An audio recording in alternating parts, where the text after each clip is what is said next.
दोस्तों, कनाडाई PM Justin Trudeau के खालिस्तानी प्रेम की वजह से आज भारत और कनाडा के बीच तनाव का माहौल है। कनाडा लगातार खालिस्तानी आतंकियों का समर्थन कर रहा है और इसके चलते भारत ने अपने हाई कमिश्नर को वापस बुला लिया है और भारत ने एक तगड़ा एक्शन लेते हुए कनाडा के 6 राजनयिकों को देश से चले जाने के लिए कहा है। करीब 1.5 साल पहले हरदीप सिंह निज्जर नामक एक खालिस्तानी नेता या आतंकी कहे, जिसकी हत्या के बाद कनाडा, खासकर जस्टिन ट्रूडो कनाडाई पीएम, भारत के खिलाफ जहर उगल रहा है। भारत पर आरोप लगा रहा है कि भारत कनाडा में आपराधिक गतिविधियों में शामिल है। पर कनाडाई पुलिस ये भी साफ करती है कि भारत यहाँ पर खालिस्तानी जो एलिमेंट्स है उसको ख़त्म करने में लगी है। तो कनाडा को खालिस्तानियों से प्यार इतना क्यों है, इसके ऊपर ऑलरेडी मैं एक वीडियो बना चुका हूं, वो आप ज़रूर देखिएगा। पर बात यहाँ कनाडाई पीएम जस्टिन ट्रूडो के खालिस्तानी प्रेम की है, तो ये बात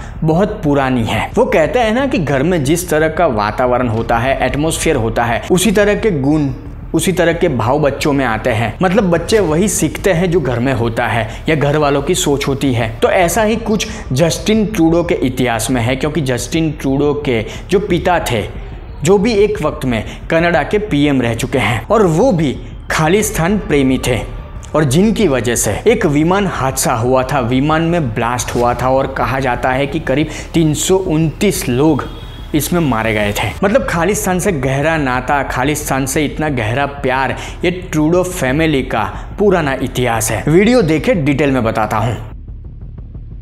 नमस्कार दोस्तों, खालिस्तानी आतंकी हरदीप सिंह निज्जर की हत्या में कनाडा अभी तक कोई सबूत पेश नहीं कर पाया है, पर लगातार पिछले 1.5 साल से भारत पर आरोप लगा रहा है। और इसी के चलते आज माहौल ये है कि भारत और कनाडा के बीच तनाव है। पर इस तनाव के पीछे सबसे बड़ा कारण है जस्टिन ट्रूडो और उनका खालिस्तानी प्रेम, क्योंकि आने वाले वक्त में कनाडा में चुनाव है और कहा जा रहा है कि अपने राजनीतिक फायदे के लिए जस्टिन ट्रूडो ये सारी हरकतें कर रहे हैं, क्योंकि 7 लाख से ज़्यादा सिख समुदाय के लोग कनाडा में रहते हैं और इनका समर्थन लेने के लिए या इनका वोट पाने के लिए जस्टिन ट्रूडो ये सारी हरकतें कर रहे हैं। हाँ, मेरा कहना ये बिल्कुल नहीं है, गलत तरीके से इस वीडियो को या इस बात को मत लीजिएगा कि हर सिख खालिस्तान समर्थक होता है। मैं ये कहना बिल्कुल नहीं चाह रहा, पर सिख समुदाय को इमोशनल ब्लैकमेल करके या सिख समुदाय का कार्ड खेल के जस्टिन ट्रूडो अपनी राजनीति चमकाना चाहते हैं, क्योंकि इसी तरह की कुछ घटिया हरकत, खालिस्तानी प्रेम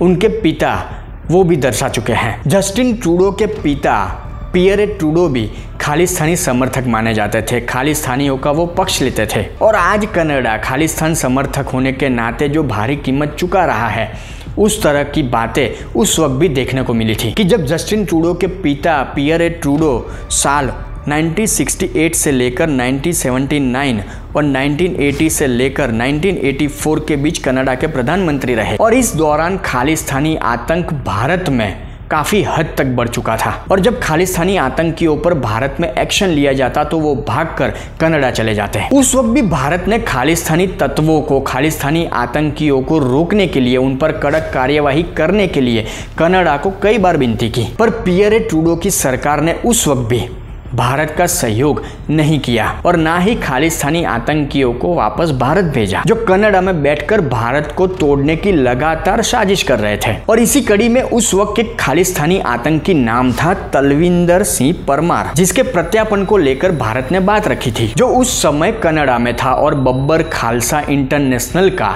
मुखिया था। 1970 में ये आतंकी भारत से कनाडा भाग गया था और भारत विरोधी गतिविधियों को संचालित करता था। ये तलविंदर सिंह परमार 1981 में पंजाब पुलिस के 2 जवानों की हत्या में भी शामिल था। ये तलविंदर सिंह परमार पंजाब के एक बड़े नेता लाला जगत नारायण की वर्ष 1981 में हत्या में भी शामिल था। इसके अलावा भी कई और हत्याओं में भी इस आतंकी तलविंदर सिंह परमार का नाम सामने आया था। और सबसे बड़ी बात कि इस आतंकी तलविंदर सिंह परमार ने 1985 में एयर इंडिया के एक बोइंग विमान 747 बोइंग विमान, जिसका नाम कनिक्स था, उसे बम से उड़ा दिया था। ये विमान कनाडा से लंदन के रास्ते भारत आ रहा था। इस विमान में तलविंदर सिंह परमार ने इंद्रजीत सिंह रैयत तथा अन्य कुछ आरोपियों के साथ मिलकर बम रखा था, जो कि विमान की उड़ान के बीच प्रशांत महासागर में फट गया था और इस हादसे में 329 व्यक्तियों की मौत हो गई थी। और इस हादसे में जो मरने वाले 268 व्यक्ति थे वो कनाडाई नागरिक थे। और बात सिर्फ इस विमान हादसे की नहीं है, इस तलविंदर सिंह परमार ने एक और विमान हादसे की योजना बनाई थी, एक और विमान को बम से उड़ाने की योजना बनाई थी। इस तलविंदर सिंह परमार ने यह बम एयर इंडिया के टोक्यो से बैंकॉक जाने वाले विमान में रखने का प्लान बनाया था। इसके लिए उसने वैंकूवर से उड़े एक विमान में रखे एक बैग में बम रखा था, जो कि आगे जाकर टोक्यो में एयर इंडिया के विमान में हस्तांतरित किया जाना था। टोक्यो एयरपोर्ट पर जब ये बैग निकालकर एयर इंडिया के विमान में रखने की कोशिश हो रही थी, उसी वक्त एयरपोर्ट पर ही ये बैग फट गया था, मतलब ये बम फट गया था और 2 जापानीज कर्मियों की मौत हो गई थी। ये जो हादसे हुए उस पर कभी भी कनाडाई सरकार जांच तक पूरी तरह से नहीं पहुंच पाई। सिर्फ एक आरोपी इंद्रजीत सिंह रैयत को आरोपी ठहराया गया। पर इसके बाद क्या हुआ, यही जस्टिन ट्रूडो की सरकार ने इस आतंकी को 2017 में छोड़ दिया। जब भारत ने तलविंदर सिंह परमार नामक खालिस्तानी आतंकी के प्रत्यार्पण की बात की तो कनाडा ने कॉमनवेल्थ के नियमों का हवाला देते हुए भारत को इनकार कर दिया। इस तरह की बेफिजूल बातें करके उस वक्त कनाडा सरकार ने खालिस्तानियों को सपोर्ट किया। उस खालिस्तानी आतंकी पर ढील बरतने के कारण आज कनाडा खालिस्तानियों का प्रिय बन चुका है। आज दुनिया में सबसे सुरक्षित देश खालिस्तानियों के लिए कनाडा माना जाता है। हाँ, तलविंदर सिंह परमार जो खालिस्तानी आतंकी एक वक्त भारत आया तो 1992 में पंजाब पुलिस ने उसका एनकाउंटर कर दिया। पर लंबे वक्त तक कनाडाई सरकार ने उस वक्त मतलब जस्टिन ट्रूडो के पिता ने भारत को सहयोग नहीं किया और उसका क्या परिणाम हुआ कि 329 लोगों की जान गई जो विमान हादसा हुआ जिसमें बम फटा। और आज जस्टिन ट्रूडो कनाडाई पीएम भी कुछ इस तरह की हरकतें कर रहे हैं,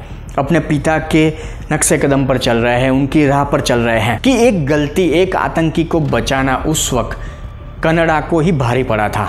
उस विमान हादसे में इस वीडियो में हमने बात की कि 268 जो नागरिक मारे गए वो कनाडाई थे। पर जस्टिन ट्रूडो कहीं ना कहीं इस इतिहास को भूल गए हैं और इसीलिए आज वो खालिस्तान को सपोर्ट कर रहे हैं या खालिस्तानी आतंकी नेताओं को वहाँ पर पनाह दे रहे हैं या बचा रहे हैं। तो आने वाले वक्त में अगर कनाडा में कुछ भी उल्टा सुल्टा होता है तो उसके लिए भारत जिम्मेदार नहीं है, कनाडा खुद ही अपने पैरों पर कुल्हाड़ी मार रहा है।